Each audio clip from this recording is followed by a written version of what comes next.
Apa kabar para leader? Berjumpa kembali pada kanal Kubik Leadership. Semoga Anda selalu sehat dan semakin sukses mulia. Para leader, saat pandemi dan harus bekerja di rumah, beberapa orang merasa aneh. Kerja kok di rumah? Namun kemudian mereka pun mendapatkan kepuasan ketika bisa bekerja dari rumah. Ternyata di rumah bisa tetap produktif.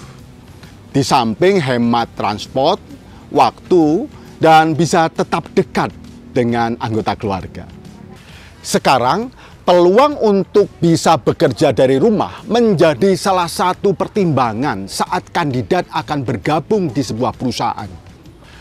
Ketika fenomena work from home dan hybrid working menjadi pilihan favorit para talenta, kita pun sebagai leaders perlu bersiap.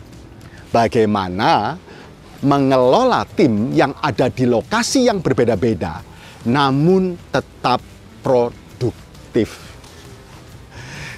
Dalam video kali ini, saya akan membahas bagaimana menjadi hybrid leaders. Dari Upper Cliff Sentur, inilah Leadership Vibes.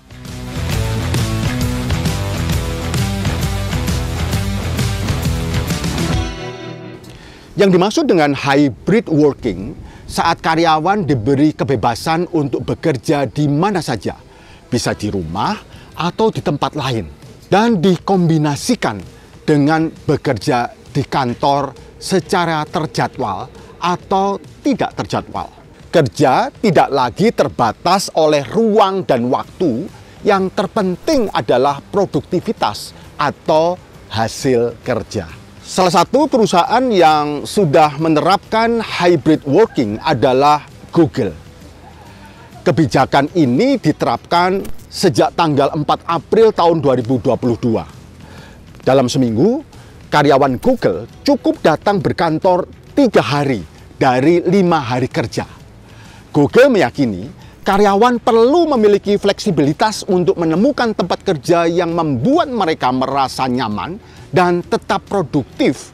Namun, bertemu langsung secara fisik juga penting untuk mempererat relasi dan membangun rasa komunitas. John Casey, Google Vice President of Global Benefits, menyatakan, "Kami meyakini bahwa bekerja bersama di kantor selama beberapa hari dalam seminggu dan kebebasan untuk bekerja di rumah selama beberapa hari selebihnya adalah pilihan terbaik untuk produk, customer, karyawan, dan budaya kami."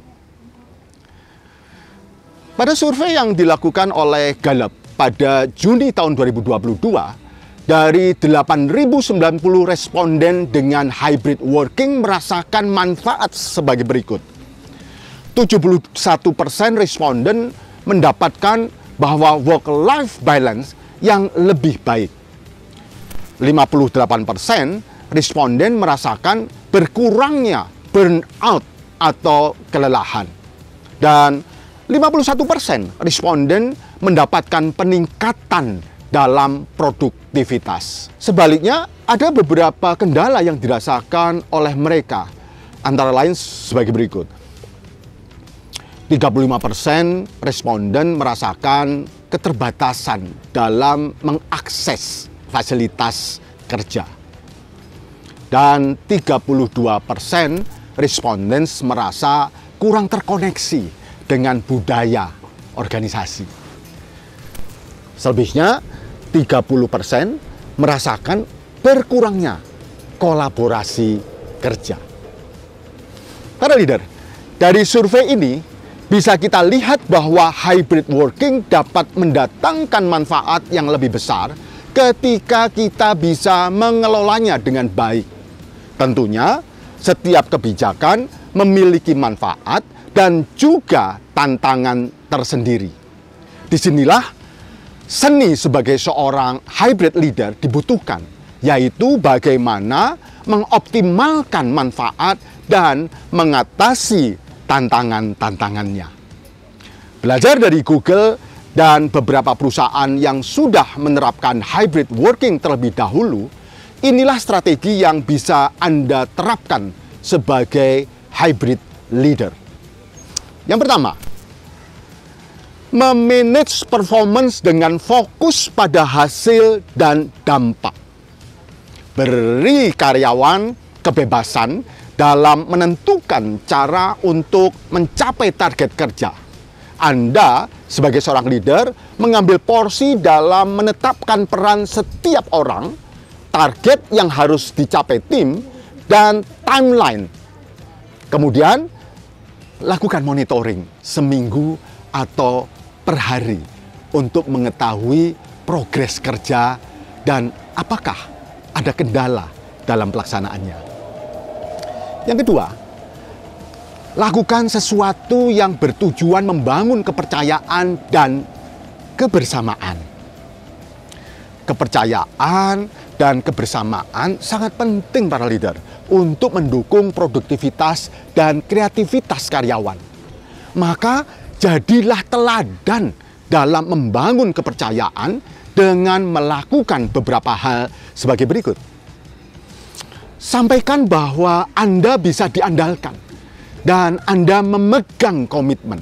Buktikan, bahkan untuk hal yang kecil seperti ketepatan waktu dalam meeting, itu penting untuk Anda eksekusi. Berikutnya adalah terima dan hargai sudut pandang karyawan, seperti memberi kesempatan mereka untuk berpendapat. Sampaikan apa yang Anda pikirkan dan rasakan, serta terbukalah terhadap feedback, sehingga ada komunikasi yang bersifat dua arah. Ketiga, fasilitasi dan terlibatlah dengan karyawan dan tim Anda. Sadari bahwa ada beberapa perilaku yang bisa mengikis keterlibatan tim dalam setting hybrid working, seperti tidak sepenuhnya hadir dan fokus saat meeting atau malah mematikan kamera sepanjang meeting online itu berjalan. Maka kreatiflah dalam menggunakan media yang memancing interaksi seperti chat, polling, atau membuat kompetisi-kompetisi dalam meeting. Yang keempat, mendorong pemecahan masalah bersama dalam tim. Libatkan anggota dalam proses pemecahan masalah agar mereka punya rasa memiliki terhadap tugas serta punya kesempatan untuk berkembang. Untuk memancing keterlibatan dan kontribusi mereka, terkadang Anda perlu melakukan pendekatan personal dan menjadi penghubung tim jika dibutuhkan. Itulah 4 hal yang perlu Anda kuasai dan terapkan sebagai hybrid leader. Artinya, untuk menjadi hybrid leader yang efektif, Anda perlu menguasai beberapa keterampilan baru. Situasi yang berbeda tentunya memerlukan keterampilan kepemimpinan yang berbeda pula. Bangun kepercayaan dalam tim Anda dengan menjadi pendengar yang baik dan empatik. Daripada melakukan micromanagement yang memberikan pengawasan berlebihan kepada karyawan, mending berikan kepercayaan dan pemberdayaan kepada mereka. Berperanlah sebagai coach dengan menetapkan target yang jelas dan membantu ketika mereka sedang dalam kesulitan. Bersikap adaptif dan fleksibel dalam menghadapi berbagai kondisi dan kebutuhan anggota tim dapat Anda support, Anda dukung, dan Anda fasilitasi. Bagaimana tren di organisasi Anda saat ini? Apakah Anda akan menerapkan hybrid working atau sudah menerapkan hybrid working ini? Dan tentunya bagaimana dengan kesiapan Anda? Sudah siapkah Anda untuk menjadi seorang hybrid leader? Sampai jumpa pada edisi Leadership Vibes berikutnya.